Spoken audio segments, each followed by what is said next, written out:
اس وقت موجودہ صورتحال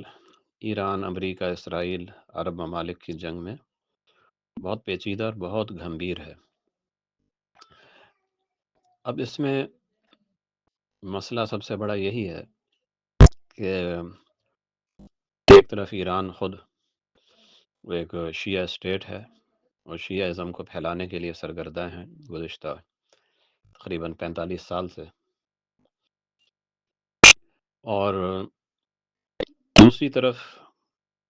اس وقت وہ امریکہ اور اسرائیل سے لڑ رہا ہے، لہٰذا چونکہ اسرائیل سے مسلمانوں کو بالخصوص اہل پاکستان کو سخت نفرت ہے، اس لیے ہم یہ چاہتے ہیں، ہمیں یہ بات پسند ہے کہ ایران اسرائیل کو خوب مارے، اسے بہت نقصان پہنچائے، لیکن اس کے ساتھ یہ بھی ہمیں جاننا چاہیے، سمجھنا چاہیے کہ ایران خود ایک توسیع پسند ریاست ہے، بالکل بھارت کی طرح،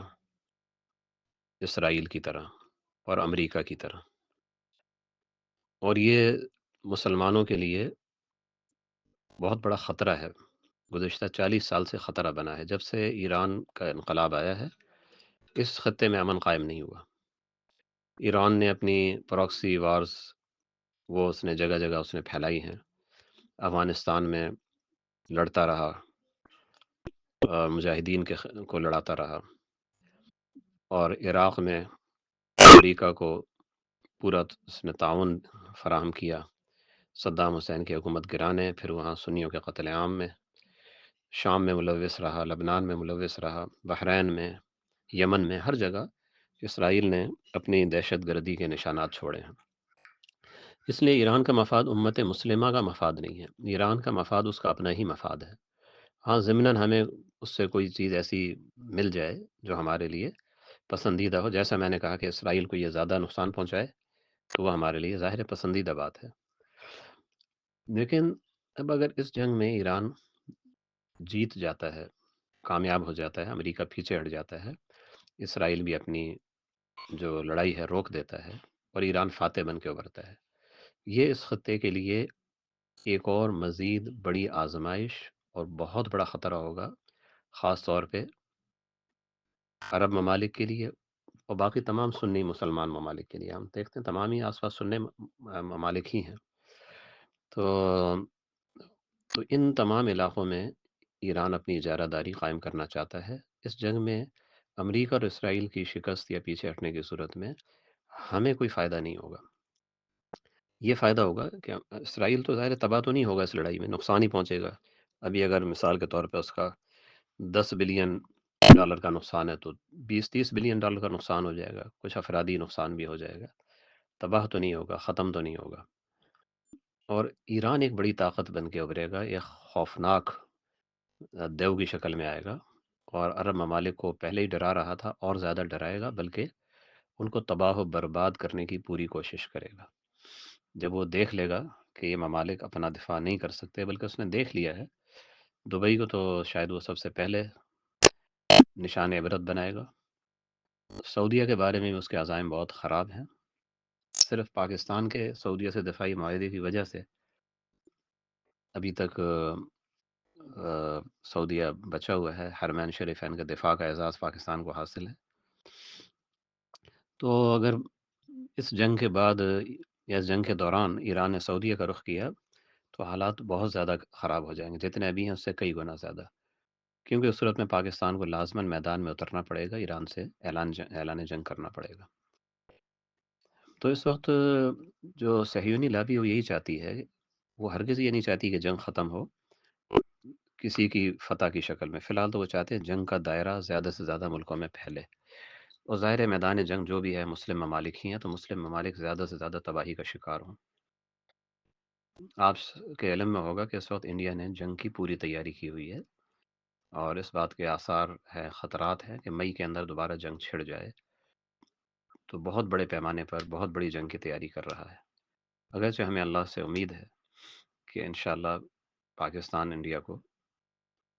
بھرپور جواب دے گا، سبق اس کو سکھائے گا، مزہ چکھائے گا، لیکن یہ حالات ایک خطرے کی جانب ہی جا رہے ہیں۔ تو پاکستان کی پوری کوشش ہے اس وقت میں کہ اس جنگ کا دائرہ روکا جائے، اس کو سمیٹا جائے۔ مذاکرات بھی چل رہے ہیں یا ان کے لیے کچھ نہ کچھ بھاگ دوڑ ہو رہی ہے، لیکن جنگ کے سمٹنے کا، رکنے کا امکان ہم کہہ سکتے ہیں 30-35% ہے، اور 70% یا اس سے زیادہ، 70% کے لگ بھگ ہم کہہ سکتے ہیں کہ وہ امکان اس بات کا ہے کہ جنگ ابھی پھیلے اور زیادہ ملکوں کو جنگ کا ایندھن بننا پڑے۔ اور اس میں میں ایران کو بالکل الزام دوں گا، اور الزام بنتا ہے ایران پر۔ میں اس توجہ کو قبول نہیں کرتا کہ ایران ان تمام ممالک پر جہاں پہ امریکی اڈے ہیں وہاں پہ حملے کرنے کا پورا حق رکھتا ہے۔ آپ کہہ سکتے ہیں کہ ایران حق رکھتا ہے، لیکن آپ یہ دیکھیں کہ ایران صرف اس وجہ سے حملے نہیں کر رہا ان ملکوں پہ کہ وہاں امریکی اڈے ہیں۔ ایران ان ممالک پر اپنا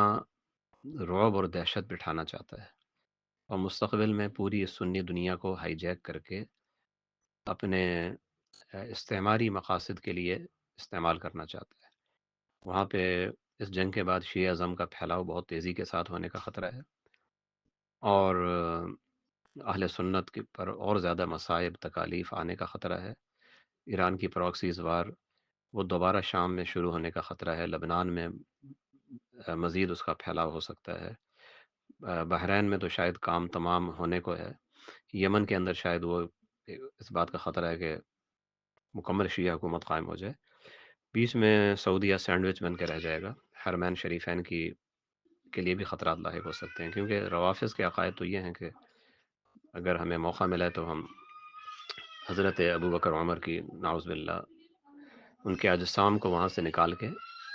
ان کی بے حرمتی کریں، کیونکہ ان کے نزدیک نبی صلی اللہ علیہ وسلم کا روزہ ناپاک ہے ان حضرات کی وجہ سے۔ تو یہ اس وقت ہمیں بالکل بھی یہ دعا نہیں کرنی چاہیے کہ بھئی ایران جو ہے نا وہ فتح جیت جائے۔ اس وقت دعا یہ کرنی چاہیے کہ اللہ کرے کسی طرح یہ جنگ رک جائے، کسی سمجھوتے پہ جا کے یہ رک جائے، نہ ایران کی اس میں فتح ہو، نہ اسرائیل اور امریکہ کی فتح، کھلی فتح کسی کو نہیں ہونی چاہیے، اور معاملات وہیں پہ لوٹ جائیں جہاں 2 مہینے پہلے تھے۔ باقی اللہ تعالیٰ اپنی حکمتوں کو بہتر جانتا ہے، تو اجمالی طور پہ اللہ سے خیر کی دعا کرنی چاہیے کہ اللہ، ہم نہیں جانتے کہ خیر کس چیز میں ہے، آپ خیر کا فیصلہ فرمائیں، اس فساد کو ختم فرمائیں، اس بدامنی کو ختم فرمائیں، اور حق کو غلبہ عطا فرمائیں، باطل کو مغلوب فرمائیں۔